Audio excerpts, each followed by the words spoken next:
আলাদা একটা জগতের মধ্যে বাংলাদেশের অন্যতম একজন শিল্পী, যার প্রশংসা সে নিজেই, জনাব আব্দুল লতিফ সরকার সাহেবের শ্রুতিমধুর দুটি গান শুনে আলাদা একটা ভাবের মধ্যে ছিলাম, আলাদা একটা জগতে ছিলাম। আদেশ হয়েছে পুনরায় আমাদের পালা গানে ফিরে যাওয়ার জন্য। তো ইতিমধ্যে আমাদের বুলবুল সরকার ভাই, আমার আরো কিছু প্রাণের মানুষরা আসছেন, তাদের প্রতি আমি শ্রদ্ধা ভক্তি রাখি। আমার কাছে প্রশ্ন আসছে, বলা হয়েছে ইসরা কোরআন শরীফে, এই ইসরা দ্বারা কি বোঝানো হয়েছে? এই শব্দের ব্যবহার এবং তার অর্থটা কি করা হয়েছে? আসলে প্রথমত আমার বাদল সরকার ভাই বলেছিল যে মেরাজ পালাটা যেন একটু আধ্যাত্মিকতার মধ্য দিয়ে থাকে, কারণ মেরাজ শব্দের অর্থ দেখা দেখি। লালন সাইজির একটি গান আছে, নিগুর প্রেমে কথাটি তাই আজ আমি শুধাই কার কাছে, যে প্রেমেতে আল্লাহ নবী মেরাজ করেছে। মেরাজ হলো ভাবের ভুবন, গুপ্ত ব্যক্ত হয়ালাপ। মেরাজটা ভাবের ভুবন। আমি আগেই বলেছিলাম মেরাজ দয়াল নবীরও হয়েছে, মেরাজ প্রত্যেকটা বান্দারও হবে, কিন্তু ভক্তের মেরাজটা তার গুরুকে দেখা মাত্র হয়। একটি আধ্যাত্মিক ভাব নিয়ে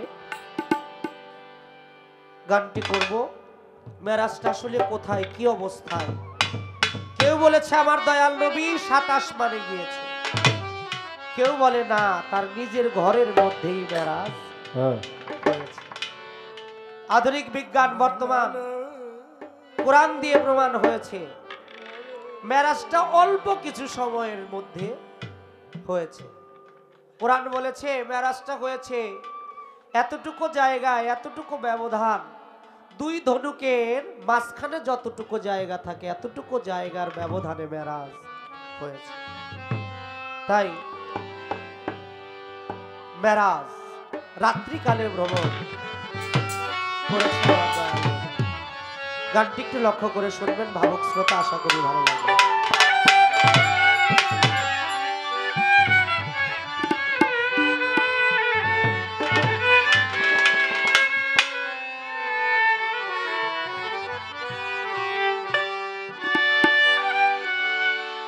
পাক নুরি তন মেরাজে গব, জ্ঞানী যে বুঝে নিবে, লাসুদ মোকাম খুঁজলে পরে উম্মেহানি ঘরটি পাবে। পাক নুরি তন মেরাজে গব, জ্ঞানী যে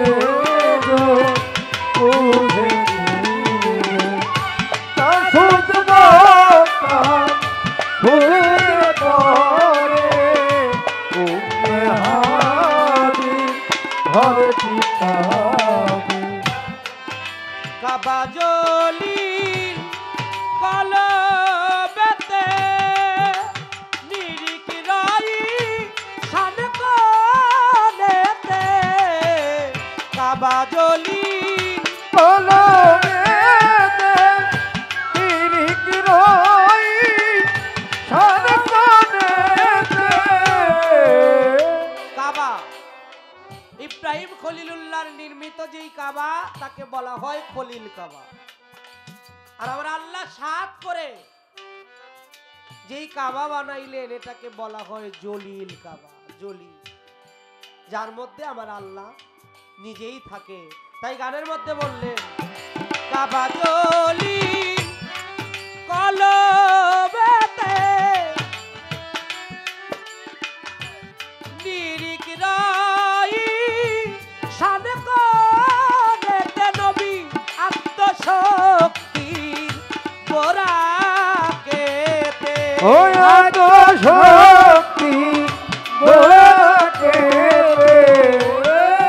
আত্মশক্তির বোরাকেতে পলকেতে ঝলক দিবে ও বাগডুরি তো মেরা যে কোমর কেনি যে গো বুঝে দিবে মাসুদ বাকা বুঝলে পরে উম্মে হানি হরতি পারে কলব হইতে বাইতুল্লাহর ঘর রয়েছে পিণ্ডের উপর কলম হইতে বাইতুল্লাহ ঘর লয়ে ঘেরি পিতার কলব হইতে বাইতুল্লাহর ঘর রয়েছে পিণ্ডের উপর যত খাম্বা এই বুকের পাজো যত খাম্বায়ে বুকের পাজো যত খাম্বা এই বুকের পাজো বাইতুল আকসা পাওয়া যাবে পাক নুরি তোর মেরা দেখো গো কেনি গো বুঝে নিবে মাসুদ বাকা বুঝলে পরে উম্মে হানি হরতি পারে মুর্শিদ ধরে হও না স্বাধীন মরণ বাচন তাহার অধীন মুর্শিদ হরে হনা সাধি বাচন মারে আরোধি মুর্শিদ ধরে আমার মালিক জানকে ধরে হও না স্বাধীন মরণ বাচন তাহার অধীন সুযোগ ধরে যাইবা একদিন ও সুযোগ ধরে যাইবা একদিন ওই মেরাজে সুযোগ ধরে যাইবা একদিন সাধক হালিম বলছে ভেবে পাকড়ি তোর মেরা দেখো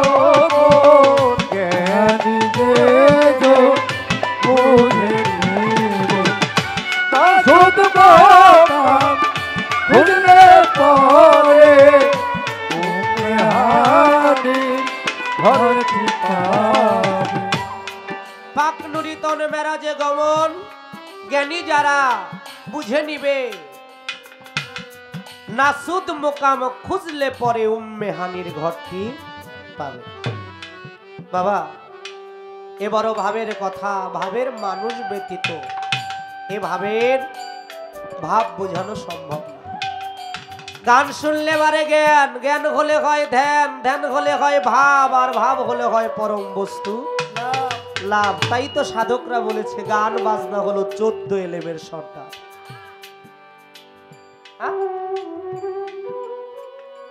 আমার দাদাগুরু জ্ঞানের প্রদীপ সাধক রজ্জবালী দেওয়ান যার সাথে বাংলার বুকে একটা অডিও ক্যাসেট পাওয়া যায় সেই ক্যাসেটটা আমার বাবাজি আব্দুল মালিক সরকার সাহেবের সবার সৌভাগ্য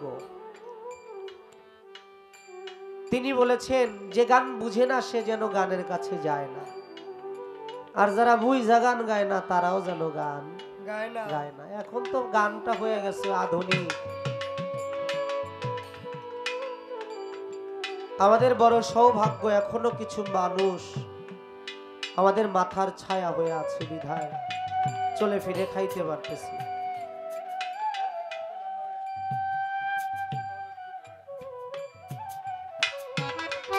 তাই এই ভাবের মানুষগুলো হাজার শ্রোতা নিয়েও গান হয় না, ভাবের মতো যদি কয়েকজন ভাবুক থাকে তা নিয়েও একজন শ্রোতার দিকে তাকাইলে মনে হয় হাজার হাজার শ্রোতা বসে আছে, যদি ভাবের শ্রোতা হয়। তাই ভাবের শ্রোতা আজকে ভাবের মঞ্চে ভাবে ভাবে সুরে সুরে আমার দরদির গানের জবাব প্রশ্নের জবাব দিবে একটা গানের সুরে সুরে। আপনারা ভাবের মানুষ বিধায় ভাব আছে যার গায় দেখলে তারে চেনা যায়, ভাব আছে যার গায়ে দেখলে তারে চেনা যায়, ভাব আছে যার গায় দেখলে তারে চেনা যায়, ভাব আছে যার গায়ে দেখলে তারে চেনা যায়, ভাব আছে যার গায় দেখলে তারে চেনা যায়। সর্বঙ্গ তাহার পোড়ারে ভাবেরই ঘরে অনেক শহরে আল্লাহ রাসূল বিরাজ করে। ভাবেরই ঘরে অনেক শহরে আমার সোলেমান শাহ বাবা বিরাজ করে।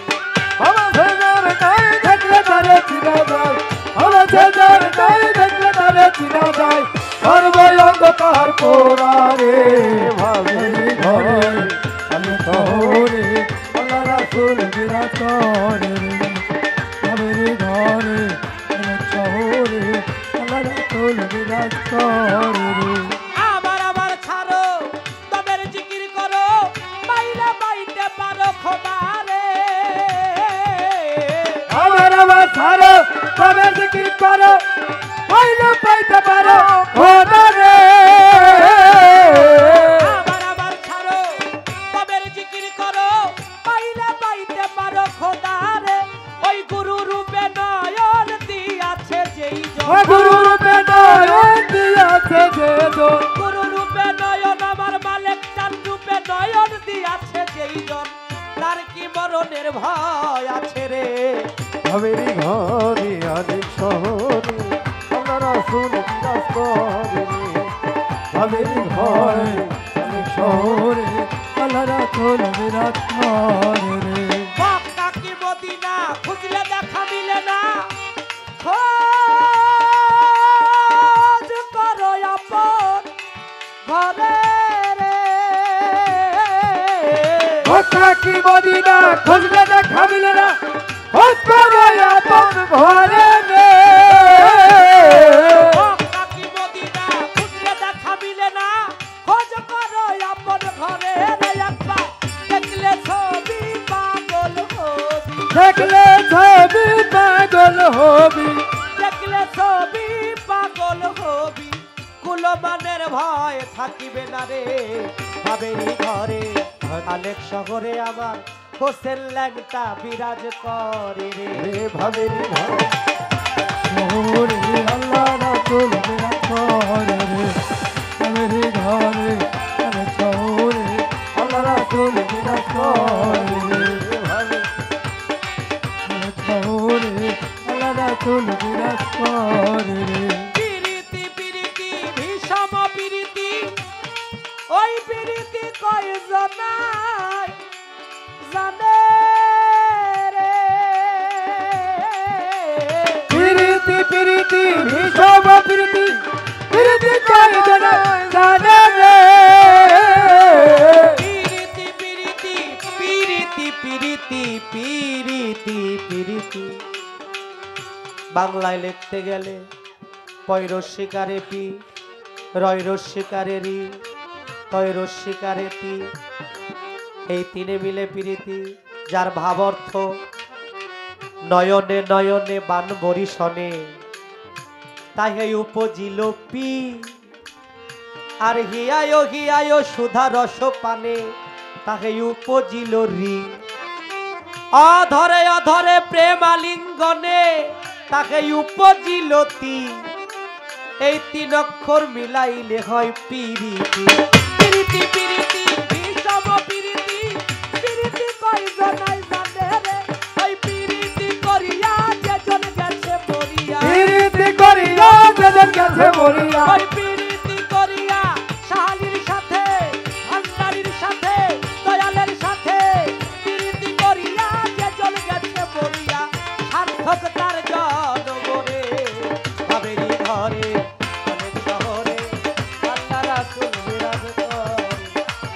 বাবির ঘরে আলি শহরে আল্লাহ রাসূল বিরাজ করে ওরে ভাবা আছে যার গায়ে দেখলে তারে চেনা যায় ভাবা আছে যার গায়ে দেখলে তারে চিনা যায় ভাবা আছে যার গায়ে দেখলে তারে চেনা যায় ভাবা আছে যার গায়ে দেখলে তারে চিনা যায় ভাবা আছে যার গায়ে দেখলে তারে চেনা যায় সর্বঙ্গ তাহার কোরআনে বাবেরি ঘরে অনেক শহরে আল্লাহ রাসূল বিরাজ করে বাবেরি ঘরে আলি শহরে আল্লাহ রাসূল বিরাজ করে ঘরে আলি শহরে আল্লাহ রাসূল বিরাজ করে মহাজনী গানের ভাব আমার সাঙ্গ হয়ে গেল এবার প্রেমানন্দে বদন ভরে ইয়া রাসূলুল্লাহ বলো নিদানের কান্ডারি নবী নবী ছাড়া বান্ধব নাই রে এহকাল পরকাল দুই কালে নবী পারের কর্ণধার আমার কাছে প্রশ্ন করে তার প্রশ্নের জবাব দিয়া আস্তে ধীরে বলবো কথা শুনবেন মন দিয়া যেই ভাবেতে দাঁড়াইয়া আলোচনা করে ধন্যবাদের পূর্ণ বেটি ধন্যবাদ দেই তারে আমার কাছে প্রশ্ন করে কথা মন্দ নয় আস্তে ধীরে বলবো কথা শুনেনবেন তারা শুনে নেন বিষয় মেরাজ এটা হলো আমরা বুঝি সহজ ভাষায় কিন্তু আরবিতে আরবি শব্দে বলা হয়েছে ইসরা ইসরা শব্দের অর্থ হলো রাত্রিকালীন ভ্রমণ মাথা ঝুলাইতেছে ঠিক আছে হ্যাঁ এটা ঠিক হয়েছে ইসরা শব্দের অর্থ হলো রাত্রিকালীন ভ্রমণ যিনি রাত্রিকালীন ভ্রমণ করেছিল আচ্ছা বাবা একটা কথা যদি বলি আমার বলাটা উচিত না কারণ যেই দরবারে আসছি যারা গান শিখায় তাদের সামনে তত্ত্ব বলা ওটাও বোকামি বাবা আমাদের বাংলাদেশের প্রধানমন্ত্রী যদি কোনো রাস্তা দিয়ে যায় ওই রাস্তায় কি গাড়ি গুড়ি চলে সব বন্ধ নাকি সব ক্লিয়ার কোথাও কোনো ডিস্টার্ব নাই একেবারে ডাইরেক্ট মানুষ থাকলেও খেদায় দেয় সড়ক সব বন্ধ নড়াচড়া বন্ধ একদম স্টপ কোথাও কোনো নড়াচড়া নাই আমার আল্লাহ হলো আরশে আলার রব আর দয়াল নবী হলো এই দুনিয়ার রব আল্লাহ সবকিছু সৃজন করেছে আল্লাহর সাথে আমার নবী দেখা করবে এর জন্য প্রমাণ করে কিতাব ওই আসমানের রব আর দুনিয়ার যিনি রব দুই রব একই সাথে দেখা হবে কারণ চৌঠা আসমান পর্যন্ত আমার দয়াল নবী বুরাকে আহরণ করে গিয়েছিল তারপর একটা বাহন এসেছিল যার নাম রব রব আসমানের রব দুনিয়ার রব দুইজন একসাথে মিলন হবে মিলিত হবে বাসর হবে খেলা হবে প্রেমের লেনা দেনা হবে তার জন্য এই দুনিয়াদারিটা একেবারে ওই যে এরকম স্টপ হয়ে গিয়েছে যার জন্য এক রাতের কিছুটা সময় বর্তমান বিজ্ঞান প্রমাণ করে মাত্র 47 সেকেন্ডের মধ্যে মেরাজ হয়েছে সুবহানাল্লাহ বলবেন না সুবহানাল্লাহ 47 সেকেন্ডের মধ্যে মেরাজ হয় ভক্তেরও মেরাজ হয় এত সেকেন্ডের দরকার হয় না পলকের মধ্যে হয়ে যায় ভক্তের মেরাজ হয় তার দয়ালের সাথে মেরাজ শব্দের অর্থ দেখা দেখি আচ্ছা একজন ভক্তের কাছে তার পীর কি একজন সাধারণ মানুষ কোনোদিনও হইতে পারে না কারণ কোরআন শরীফ বলেছে ওলিয়া মুর্শিদে খোদা মুর্শিদ কখনো আল্লাহ না কিন্তু আল্লাহ থেকে জুদাও না সাধারণ যদি তাকে বলা হয় যে আমার মতো মানুষ তাহলে প্রথম নম্বরে তার গুরু ধরাই ঠিক হয় নাই মুর্শিদকে যদি কেউ একবার দেখার মতো দেখতে পারে খাজা বাবা কুতুবউদ্দিন বখতিয়ার কাকি তিনি বলেছিল খাজা বাবা বলেছিল কুতুবউদ্দিনকে হে কুতুবউদ্দিন তুমি যদি মেরাজে গমন করতে চাও তোমার মুর্শিদকে দেখার মতো দেখা নাও তোমার মুর্শিদ ছাড়া যেন চোখে অন্য কিছু না আসে এর জন্য কেউ ল্যাংটা বাবার পাগল তার নাম শুনলি ভালো লাগে কেউ ভান্ডারির পাগল, তার নাম শুনলে ভালো লাগে। যে নামে যার আসে ভক্তি, ওই নামেই সে পাবে মুক্তি। যার সাথে যার ভালোবাসা, নিদান কালে হবে তার সাথে তারই দেখা। তাই বাবা, এই রাত্রিকালে ভ্রমণ করেছিল, এখনো ভ্রমণ হয়। সাধক যারা, তারা ভ্রমণ করে। আমি কি করবো? আমি একটা প্রশ্ন করি, একটা প্রশ্ন। আমার যেহেতু একটা শব্দ জিজ্ঞেস করছে, আমিও সে একটা শব্দ জিজ্ঞেস করতে চাই। সে শব্দটা হচ্ছে আখেরি চেহের সম্ভা। আখেরি চেহের সম্ভা, এর মধ্যে নিগুড় একটা ভাব রহস্য আছে, পবিত্র কোরআন তার প্রমাণ। হ্যাঁ, আপনি একটু বলবেন নবীর জীবনী থেকে আখেরি চেহের সম্ভা কাকে বলা হয়? নবীর জীবনী থেকে আখেরি চেহের সম্ভা কাকে বলা হয়?